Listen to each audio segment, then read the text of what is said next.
Assalamualaikum warahmatullahi wabarakatuh. Senang sekali kami dari Rumah Sakit Maya Medical Center berkesempatan mengadakan bincang-bincang secara santai, di mana narasumber kita kali ini mendatangkan seorang spesialis penyakit dalam yang mungkin sudah tidak asing lagi di kota Jambi ini, yaitu Dr. Elviani, spesialis penyakit dalam Vinasim. Terima kasih dok sudah meluangkan waktu untuk bincang-bincang santai kita kali ini. Iya, sama-sama Dr. Ari. Terima kasih dok. Di mana saat ini kita akan membahas tentang topik yang mungkin sedang tren saat ini ya, yaitu COVID-19. Di mana yang kita ketahui bahwa Indonesia sudah terjangkit virus ini sejak bulan Maret tahun 2020. Nah, baiklah, secara langsung kita langsung saja ke Dr. Elviani untuk menjelaskan apa sih itu COVID-19? Ya, COVID-19 itu mungkin semua juga sudah tahu dan sudah banyak sekali media sosial maupun media-media elektronik lainnya bahwa itu suatu infeksi saluran pernafasan berat ya, atau severe acute respiratory syndrome yang disebabkan oleh suatu coronavirus. Nah, coronavirus ini sebenarnya untuk pertama kalinya ditemukan di daerah Cina sana, di Wuhan sana, itu pada bulan Desember, tapi belum ada outbreak. Dan setelah ada outbreak yang besar di mana sudah terjadi penyebaran ke beberapa negara, itu yaitu sekitar bulan Maret, barulah kita mengenalnya sebagai COVID-19. Kenapa 19? Karena memang ditemukan yang pertama itu di Desember 2019. Nah, ini kenapa beda dengan infeksi flu biasa? Karena dibandingkan flu biasa, penularannya sangat hebat sekali. Ya, dia bisa menularkan dari satu orang itu 2 atau 3. Jadi misalnya kalau ada di antara kita ini yang kebetulan mengidap virus SARS-CoV-2 itu, kita bisa menularkan 2 atau 3 orang di sekitar kita. Nah, penularannya ya secara ada 3 sih sebenarnya penularannya. Ada yang mengenai droplet ya. Droplet itu artinya cairan dari tubuh atau cairan dari air ludah si penderita. Makanya sekarang kita pakai face shield ya. Tujuannya supaya nanti kalau misalnya saya ngomongnya terlalu hebat begitu keluar air liurnya nggak kena Dokter Ari karena sudah tertahan oleh face shield saya. Demikian juga Dokter Ari juga sudah terlindungi. Nah, kemudian bisa juga itu melalui kontak vomit ya. Artinya begini, kebetulan mungkin kita lagi bicara atau apa, keluar air ludah kita kena di permukaan suatu benda. Nah, itu dia akan bertahan beberapa saat virus itu. Kemudian pada saat seseorang menyentuh permukaan benda tersebut, kemudian tangannya kemudian lupa mencuci mungkin, kemudian dia memegang jaringan-jaringan mukosa. Jaringan mukosa ini artinya jaringan yang terbuka. Jadi bukan kulit kita yang utuh ini, tetapi misalnya mata, hidung, golek-golek hidung, atau mulut gigit-gigit jari. Nah, itu bisa terjadi penularan. Dan yang satu lagi yang mungkin tidak kita sadari adalah penularan secara kuat ya, droplet yaitu dengan kalau diistilahkan apa ya, misalnya kita berteriak, bernyanyi, nah itu tuh aerosol namanya. Nah, itu biasanya juga bisa terjadi penularan sekitar situ. Kemudian siapa-siapa ya semua pasti bisa kena. Ini virus menyerang siapa saja dari muda yang kecil sampai yang tua. Saya kira sangat penting sekali bagi kita untuk mengetahui bagaimana penularannya dan apa gejalanya. Nah, seperti tadi kalau penularan sudah diketahui semua, tapi yang untuk gejalanya, nah inilah yang kadang-kadang kalau dalam kondisi ringan kita jadi nggak tahu bahwa itu kita sudah tertular oleh COVID-19. Dia seperti flu biasa, bedanya kalau flu itu kan kita ada batuk, pilek ya. Kalau ini justru batuknya itu nggak ada dahaknya. Kemudian yang paling khas itu adalah kita kehilangan indera, terutama indera penciuman dan indera pengecapan. Jadi kita nggak bisa lagi tuh bau parfumnya. Biasanya kita bisa mencium parfum atau apa, nah ini bisa hilang yang kita sebut dengan anosmia, ataupun pengecapannya jadi hilang, semua terasa asin misalnya. Nah, itu salah satunya. Itu bedanya mungkin dengan influenza biasa. Tapi yang berat memang sampai sesak nafas hebat, sehingga kadang-kadang pasiennya harus kita bantu dengan alat bantu pernafasan. Saya kira itu secara garis besarnya Dokter Ari ya, yang penyakit COVID ya, COVID-19 ya, sekarang sudah kenal semua, sampai ke anak-anak kecil juga sudah tahu COVID-19. Baiklah, terima kasih Bu atas penjelasannya.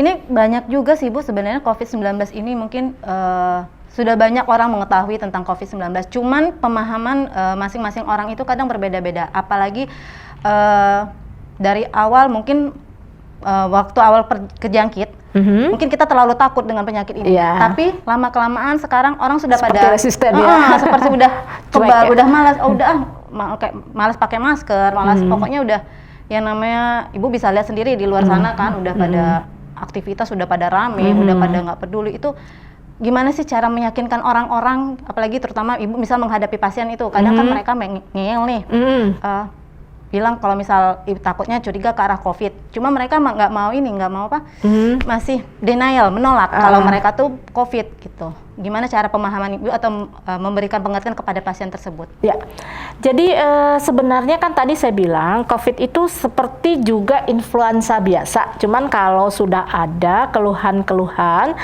yang seperti tadi, kalau kita influenza biasa, misalnya hidung tersumbat, nggak sampai dong kita kehilangan indera penciuman. Kemudian juga memang selera makan jadi pahit, tapi nggak sampai kita kehilangan indera pengecapan. Nah, terus kalau misalnya kita influenza biasa, biasanya nggak ada sesak nafas.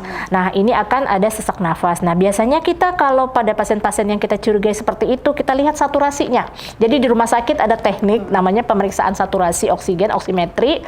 Nah, bila saturasi itu di bawah 95, karena kita orang normal, harusnya kita bisa menghirup udara dari sekitar ini masuk ke dalam paru-paru kita itu 95% minimal. Nah, kalau itu sudah terjadi penurunan saturasi, itu salah satu tandanya.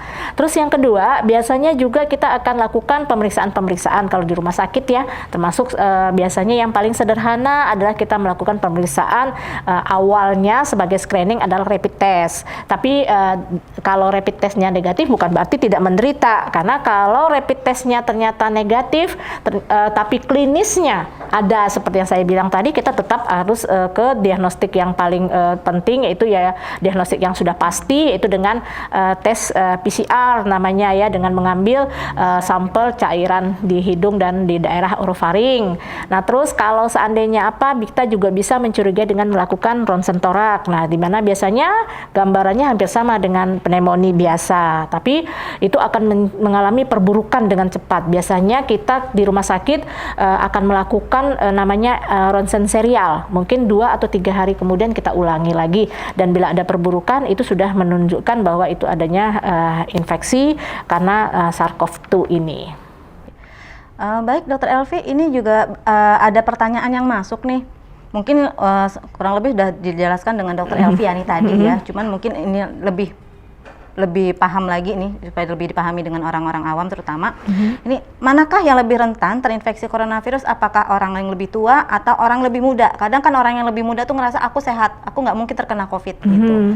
Ya, jadi sebenarnya tadi seperti saya bilang ya Dokter Ari ya, semua bisa kena. Tapi memang ada golongan-golongan tertentu yang agak rentan. Rentannya dalam tanda kutip resiko tinggi lah, artinya kalau dia terkena ini mungkin bisa menjadi berat, karena yang namanya kita terkena COVID-19 ini nggak semua berat yang harus sampai pasang ventilator. Ada yang hanya demam-demam flu biasa, hilang-hilang penghasilan, nanti sudah itu beberapa saat kemudian perbaikan. Nah, biasanya yang resiko tinggi itu yang kita sebut kelompok rentan itu adalah pertama yang sangat muda, jadi anak-anak di bawah usia 5 tahun.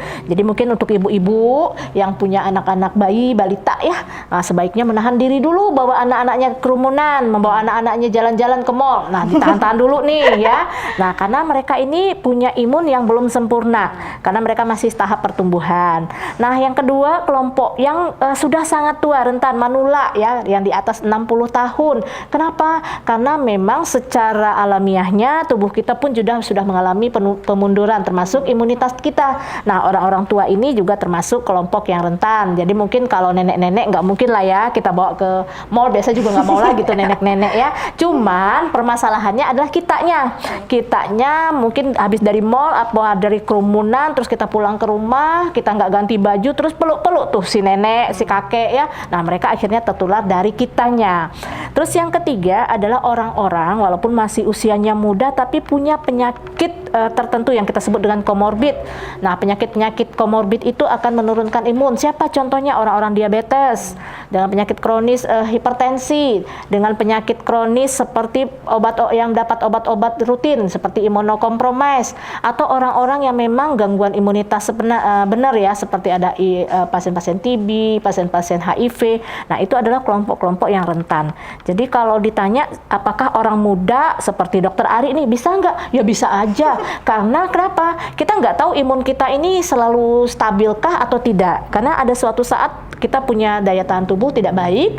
Nah, pada saat seperti itu biasanya akan terjadi penurunan imun, dan pada saat kita kontak dengan virus yang terlalu banyak ya, yang kita sebut dengan viral load ya, terlalu sering kena ya bisa aja begitu. Walaupun mungkin Dokter Ari sehat, muda, tidak punya penyakit komorbid, tapi karena tiap sebentar kena virus tersebut dan kebetulan habis begadang, habis mungkin nggak mau makan, diet, imunnya menurun, ya bisa aja terjadi ya. Berarti dengan banyak makan bisa membantu ya, Bu ya? Ya, bukan banyak makan sih, artinya mencukupkan gizi mencukupkan gizi. Oke.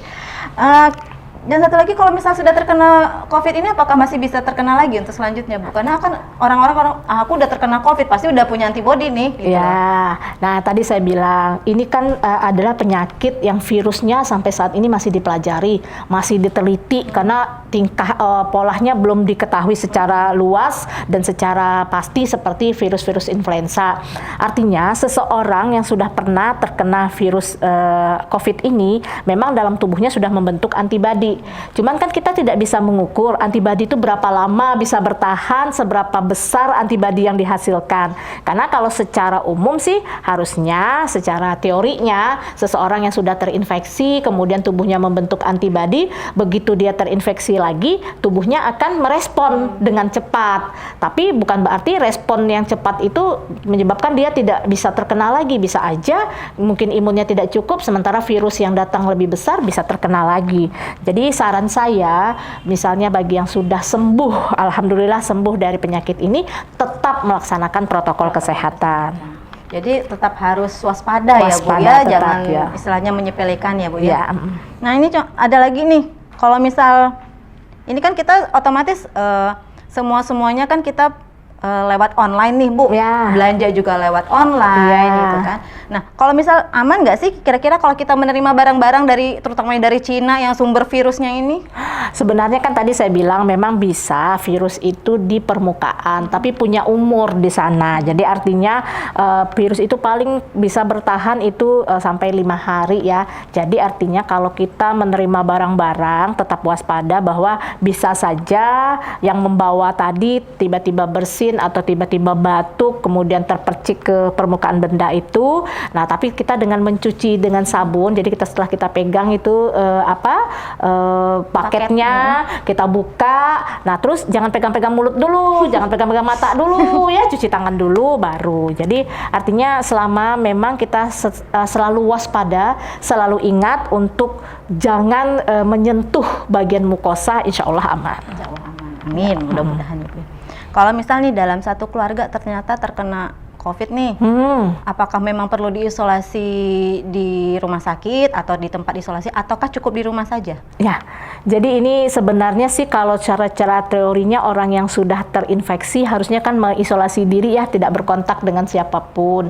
Nah, sebagusnya kan sebenarnya kalau di rumah sakit, tapi kan dengan adanya wabah seperti ini rumah sakit pun sudah kewalahan, mungkin tidak ada lagi tempat. Mungkin kalau di Jambi ini sih masih banyak ya, rumah sakitnya masih tersedia, tapi kalau sudah di Pulau Jawa sana yang angka insidennya sudah sangat besar, tidak ada lagi. Jadi mungkin kita pilih-pilih. Artinya begini, seseorang yang menderita COVID tapi dalam keadaan ringan, artinya tidak memerlukan bantuan alat-alat medis, itu bisa di rumah saja dengan mengisolasi diri, artinya tidak berkontak, ataupun kalau misalnya berkontak dengan menjaga jarak. Jaraknya paling tidak itu sekitar 1 atau 2 meter.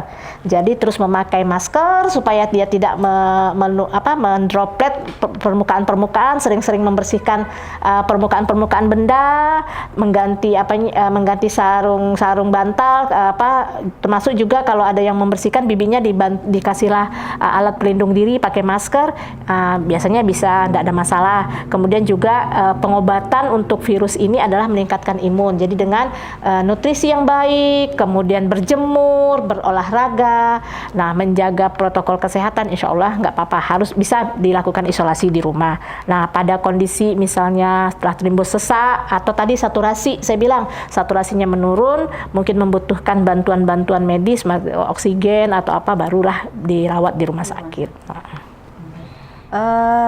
Ini kalau misal kita nih baru ketahuan kalau kita ternyata swabnya positif. Ya. Jaraknya berapa lama lagi untuk kita lakukan swab? Apakah memang kita harus lakukan swab ulang atau tidak?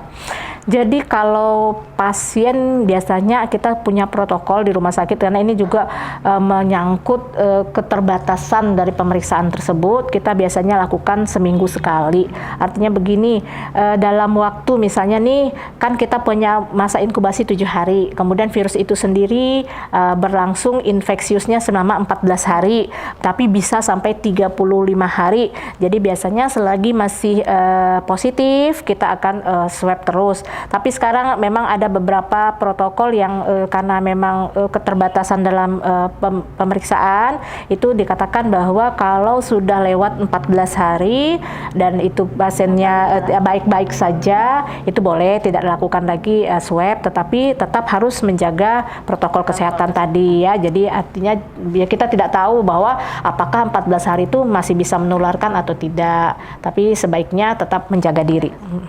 Intinya tetap protokol kesehatan ya, Bu, protokol jangan kesehatan, lalai. Jangan lalai. Jawabannya sangat bagus sekali. Dan ini ada pertanyaan penutup nih Dok. Bagaimana sih sikap kita jika ada keluarga atau tetangga sekitar kita yang terkena virus? Sikap kita gimana? Terus di lapangannya terjadi gimana? Orang-orang mereka kan takut kalau terkena virus ini bakal dijauhi masyarakat itu. Dan langkah-langkah apa sih yang bisa kita lakukan jika terkena virus ini? Ya, jadi sebenarnya jangan menjadi parno dan bahkan seperti ketakutan bagi suatu takut dijauhi, seperti ini suatu penyakit yang memalukan, tidak ya. Jadi kalau ada nih tetangga atau keluarga kita sendiri, kita justru harus mendukung, memberikan support ya, support pada mereka bahwa mereka harus semangat, tetap bahagia dan tetap bisa menjaga protokol kesehatannya, menjaga nutrisinya ya, supaya tetap sehat. Artinya dalam arti kata dia tetap tidak menjadi buruk, karena biasanya penyakit ini kalau terjadi perburukan itu malah justru akan menyebabkan suatu kondisi yang memang kita tidak inginkan semua sampai terjadi kematian. Berarti pengaruh dari psikis lagi. Iya, nah jadi kalau kita punya tetangga ataupun berikan support kepada mereka, kemudian jangan dijauhi, malah dibantu. Mungkin kan karena mereka tidak bisa beraktivitas seperti biasa, tidak bisa keluar rumah ya, tidak bisa dibantu. Mungkin kita tolong bantu kalau mereka butuh apa, kemudian menyediakan hand sanitizer, kemudian atau menyumbangkan sabun seperti itu. Dan kalau misalnya memang ada terjadi perburukan, ya kita laporkan ke puskesmas, petugas kesehatan ataupun bawa ke rumah sakit.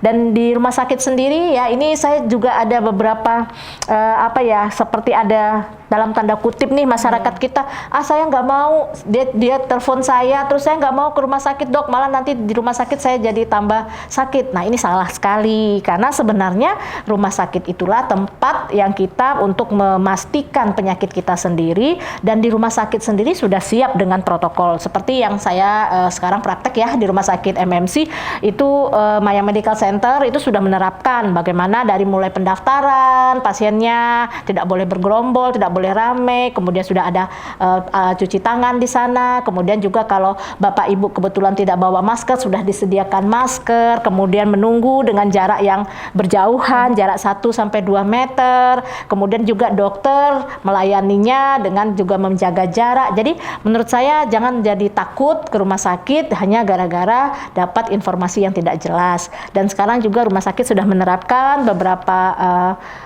komunikasi ya, dimana mungkin dengan komunikasi itu bisa, artinya kita tidak perlu mengantri untuk mengambil karcis, mengantri untuk menunggu. Jadi bisa nanti Bapak Ibu menghubungi rumah sakit, kapan saya bisa datang, kapan saya bisa dilayani oleh dokternya, sehingga tidak terjadi pergerombolan orang di sana. Begitu. Baiklah, mungkin closing statement sudah. Iya. Dari Bu Elvi udah cukup ya Bu ya? Ya, satu lagi mungkin yang paling penting adalah menjaga hati. menjaga hati. Tetaplah selalu gembira ya, tetaplah selalu optimis. Jangan parno. Jangan takut ya, jangan parno. Jadi artinya kita semua kembali kepada Allah. Kalau tidak ditakdirkan Allah akan terjadi sesuatu perburukan, ya tidak akan terjadi perburukan. Jadi segala sesuatunya sudah harus kita jalani dengan senang hati dan bahagia. Dan jangan lupa, inilah mungkin saatnya kita untuk menguji keimanan kita, ketangguhan kita, untuk kesabaran kita dan keikhlasan kita. Saya kira begitu. Satu lagi Bu, mungkin ada closing statement tentang COVID ini, tentang ya mungkin masyarakat yang memang sudah terkena virus, sudah terkena COVID ini, harus jujur supaya kita yang sekitarnya tidak terkena juga, terutama pasien-pasien nih, gimana nih? Ya. Jadi bagi pasien-pasien yang mungkin belum terkena, yang tadi saya bilang sudah menjaga protokol kesehatan. Nah, bagi yang sudah terkena, menurut saya informasinya jangan disimpan, karena ini kita akan melindungi banyak orang. Jadi artinya kalau kita ke rumah sakit, kebetulan kita sakit, kemudian kita juga memang mengalami keluhan-keluhan yang seperti saya bilang itu, justru itu dinyatakan ke rumah sakit, sehingga petugas sudah siap dengan berbagai bentuk protokol kesehatan yang dilakukan. Karena kan kasihan sekali kalau seandainya karena ketidakjujuran kita untuk menyatakan keluhan kita, akhirnya yang terkena adalah orang-orang yang tidak bersalah, apalagi tenaga-tenaga kesehatan yang kita sendiri tahu bahwa mereka itu jumlahnya tidak banyak. Kalau mereka sudah tertular semua, terus mereka sakit semua, bagaimana? Kepada siapa lagi kita bisa minta pertolongan? Jadi kepada masyarakat saya harapkan adalah jujur, memberikan informasi kepada kita di rumah sakit bahwa apa yang dirasakan, apa yang dialami, ataupun kalau seandainya sudah pernah dilakukan pemeriksaan itu dinyatakan ke rumah sakit, sehingga nanti pihak tenaga kesehatan, dokter maupun rumah sakit sudah menyiapkan protokol tertentu ya, yang artinya mungkin tidak berlaku untuk semua pasien-pasien yang ada di rumah sakit. Nah, saya kira seperti itu. Memang harus jujur ya Bu, harus ya, karena jujur, COVID ya. itu bukan aib. Bukan aib ya. Takutnya mereka-mereka ini ya menganggap mereka terkena COVID itu takut dijauhi, itu stigma masyarakat yang tadi itu, makanya mereka tidak jujur. Ya, makanya pun dari masyarakat, bagi keluarganya yang terkena, ya jangan dikucilkan, justru disupport, dalam arti kata ya bukan artinya disupport itu didekatin, bukan, tapi diberikan semangat, dibantu mereka untuk mengatasi aktivitas mereka yang sedikit terbatas. Misalnya tidak bisa keluar, kita bantu untuk mencukupi kebutuhannya.